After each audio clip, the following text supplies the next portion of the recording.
Well, hey there, you're on the internet, I have some free time, and welcome to the Triple N Network, where all you newbie nib nerds can find all the news you'll need. Let's look at an ink today, shall we? But first, I feel like I have to just make a confession. I am all turquoised out. Yeah, I've been actively resisting reviewing any more turquoise inks, because if a brand has an ink color that's not blue or black or blue-black, it seems like they have a turquoise. And so many turquoises are just so the same to look at that I've gotten kind of sick of it. I'm kind of bored. So, yeah. I may not be the most enthused about this review, but it's just because I'm like, I don't know. I've become desensitized to turquoise. That's not to say anything bad about it, so I just thought I should let you know. But yes, today's ink is by Sheaffer. It is Skrip Turquoise. It is actually a very bright and vibrant shade of turquoise. Literally, when I think of the color turquoise, I think of something that actually has a touch of green in it. This one has no green. It is just a very bright, light blue. But yeah, so such as it is. There you go. Two pens I used were these. I thought it would be appropriate to use a Sheaffer, so this is a Sheaffer 100 with a medium nib. However, this is an extremely moderate pen. It is actually, I think it's actually a bit dry. I think it's actually 4.5. It's just slightly on the dry side. But it is not broad or anything for a medium. It's actually a little on the fine side. But next up, I use this. This is a Pilot 78G in double broad, but if you know your 78Gs, both single and double broad are actually stubs. So, thought that would give us a nice little contrast. Let's look at some comparisons. Now, here is Sheaffer Skrip Turquoise. And here is Private Reserve's Daphne Blue. And here is Ackerman's number 11, Travis Turquoise. Trev's Turquoise? Something. And here's Diamine's Aqua Blue. And here's Roi und Klinger Blue Mer. Yeah, they're all the bloody same. I had 11, and I had to narrow it down, and I picked those because at least here I had a bunch of different makers.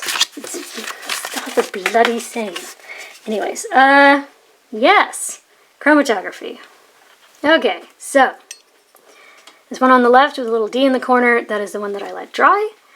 This one on the right is the one that I did the way you're supposed to. Now, so the Sheaffer Skrip series, they're known for being typically just good inks, not necessarily waterproof. In fact, I love my Sheaffer Skrip Red because it is so easy to clean out of a pen. And yeah, that's definitely been my experience with pretty much all the Skrip inks, is they are very easy to clean out of your pen with just water. And you'll see why, because it can't resist water at all. You can barely tell where that initial line was here on the one that I did the way you're supposed to. And there is just almost nothing until it starts fading into a little bit of something. And there's just blue, and then there's a slight gathering up at the top into a dark little line. The one that I let dry, and this was dry for maybe 10-15 minutes. You can see where it began, but barely. And there's just sort of this vague lightness as it goes up. And then it's pretty much the same over the top. There's the vibrant blue and then the tiny microscopic dark line. So there you go. Chemical tests, for lack of a better word. Water really got it moving. Yes. 1/3 bleach solution, interestingly enough, didn't completely get rid of it. It broke up most of it, and it got rid of some of it, but it didn't get rid of it completely. Ammonia pen flush did get it moving a good bit, but it also started to affect the paper, and I had to mop it up. Kind of same with hydrogen peroxide. So, but yeah, it's a very soluble ink, which on the upside means it's very easy to clean out of your pens. Paper test. Top down in density, Clairefontaine, 90 grams per square meter. It's turquoise. Yeah. It's a very bright, vibrant color. A lot of people love turquoise. I'm just over it at this point because I've tested too many. That does not mean it is not an awesome color. Yeah, it's bright. It has shading. It maybe looks just a tiny bit undersaturated, but that could be just because I can see the lines in the quadrilateral paper. Generally, I prefer when that doesn't happen, but yeah, we do get shading. We get a mild halo effect around the wettest parts. That moderate Sheaffer medium took 11 seconds to dry. The stub only took 13, which was quite nice, and especially when you see the size of these smears, you can tell that there's definitely some ink coming out. And it is about a 6 out of 10 wetness, so it is a slightly wet ink. You do get some lovely shading. And as I say here, there's no bleed, no feather, no spread, no echo, no sheen. All good in that regard. And there's essentially no water resistance. It dyed the page an extremely light color of blue, and there's just the faintest little hints of something having once been there, but it's pretty gone. Next up is Fabriano Echo Qua. It's an 85 gram per square meter paper. I love this stuff. This is an extremely bright, vibrant color. Yes. And down here I say that there's no sheen, but there actually is. There's just barely any. The end of that top scrubby, there's just a hint of red, and then in the tiny halos around the wettest parts. Oh, see, there it is in the S in Sheaffer. So anywhere that is laid on heavily enough, there is a tiny micro halo sheen. And as that probably implies, there's a nice halo effect, which I like. I feel like it increases the contrast, makes it just a little easier to read, which is nice. Now, that Japanese medium, the Sheaffer medium took 12 seconds to dry, and the stub took 15, which is really not bad for a slightly wet ink and a vibrant color on premium paper. It's doing quite well. I was enjoying that. Now, there's no bleed, no feather, no spread, no echo. There's the tiniest little bit of sheen, though. I wish I could have gotten more of it, but... Now, water test. Yeah, it's really, really gone. It dyed the page just the faintest little color of blue. It's actually more of like a robin's egg blue, interestingly enough. And you can tell that there was once something there, and the camera's increasing the contrast, but yeah, it's gone. It's really, really gone. And next up is Rhodia, 80 grams per square meter. Yeah.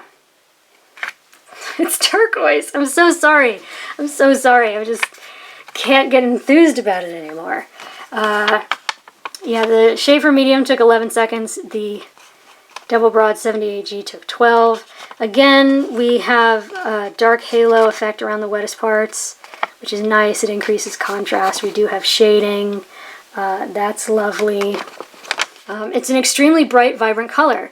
It is maybe not the most saturated, because again you can see the lines of the quadrilateral paper, and down here once again I see there's no sheen, but there is in a few rare instances. So there's a little bit in the G, there's just a tiny bit in that bottom scrubby and that little halo, which of course is not showing up. Again, the S in Sheaffer, it's just the odd place.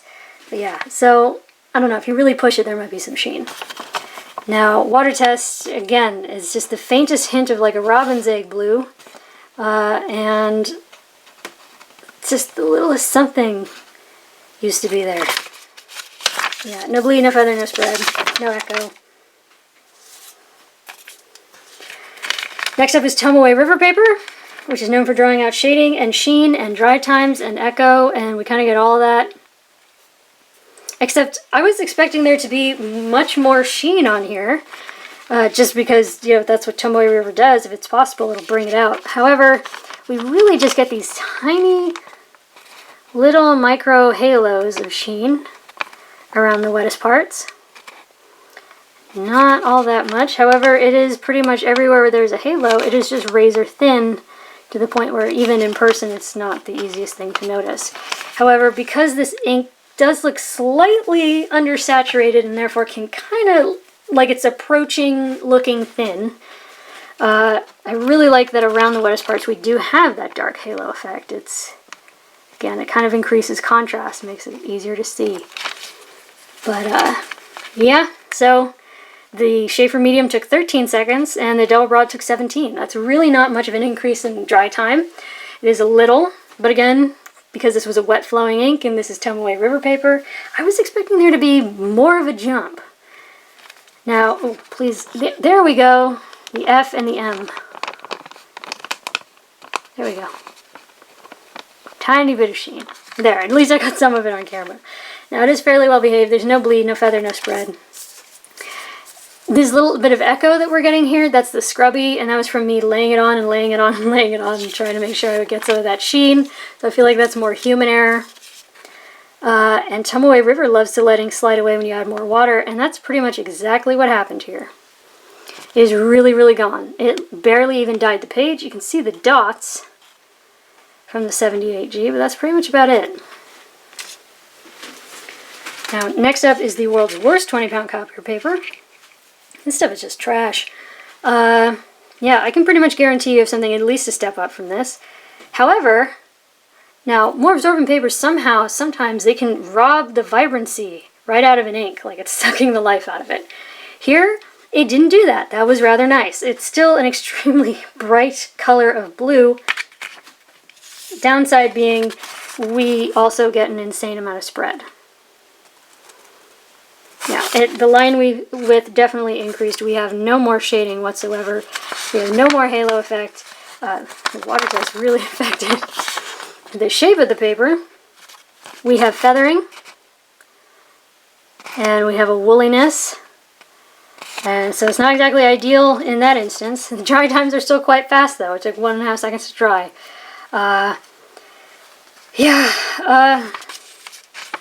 We do have a little bit of bleed though.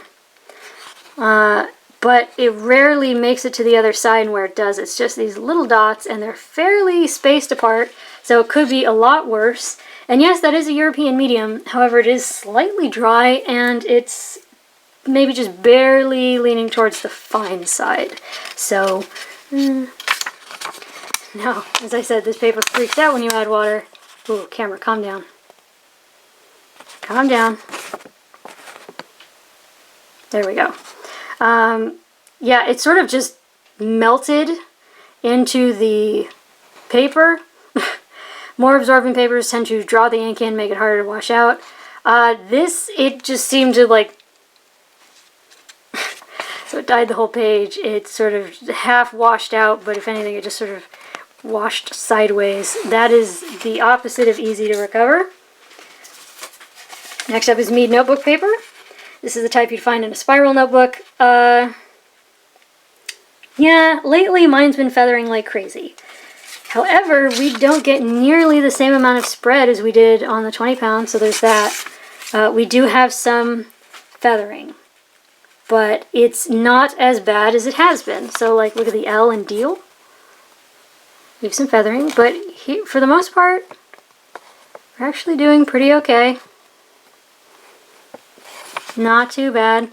Took 2.5 seconds to dry. We don't have quite the same amount of wooliness. We have no shading anymore, but it is still an extremely bright, vibrant color. So if you're looking for an intense turquoise and you have to use this paper, this could work. There is no bleed at all. There are some bits where, like, when you lay it down, you get a little bit of echo-ish, but not because it's nearly coming out the back. Just because it's such a bright, intense color, and this is physically thinner than 20 pound paper. So yeah, if you have to use this paper, this could work if you need a bright color. There's not much spread, there's not a ton of feathering, there's no bleed, there's very little echo. Could work, except for this. Maybe don't get it wet. Yeah, this paper does freak out when you add water, and that is definitely what happened here. Camera, calm down. Calm down. Yeah, it feathered and exploded. It melted sideways into the paper, kind of like with the 20 pound. Got much lighter. That would be the opposite of fun to try and recover. For me, I don't know. Maybe that's your thing. Yeah. Lastly is Moleskine, which is terrible. Yeah, it's just terrible paper, and they make you pay a lot of money for it. So here we have an intense woolliness. We can see the pattern of the pulp that they mashed into paper. It took 4 seconds to dry. We have feathering. It is ugly. I do not like it. Yeah, the color's still fairly bright, so there is that. We have bleed, full-on bleed in a few spots, and we actually have a good bit of show-through. Actually, it's not showing up on camera, which is really weird, but yeah, we have like a million tiny dots, which is less than awesome. And the water test will not show up on camera because it won't calm down. Yeah, whole parts of that are just gone. Like here, on the 20 pound and the Mead, it's like starting to fade into the background. But here, like whole parts of it have literally just faded into the background. I can't tell where most of those letters are, and I wrote that. So that's a disaster. Yeah, so there you go. That's Moleskine for you. So, for your consideration, Sheaffer's Skrip Turquoise. Yeah, it's really easy to clean out of your pens. It's a bright, intense turquoise. If you lay it on really, really, really heavily enough on premium papers, you'll get a tiny bit of red sheen. Slightly wet flowing. It's turquoise, man. You know, just... Sorry, I'm really not enthused. But for what it is, it's great. You know, it actually did pretty okay-ish on Mead, which is not nothing. Yeah. It's got some shading. It's bright and cheerful. For your consideration from the Triple N Network, if you liked the video, please give it a thumbs up. If you'd like to see more, please subscribe to the channel. And thanks for watching. Bye.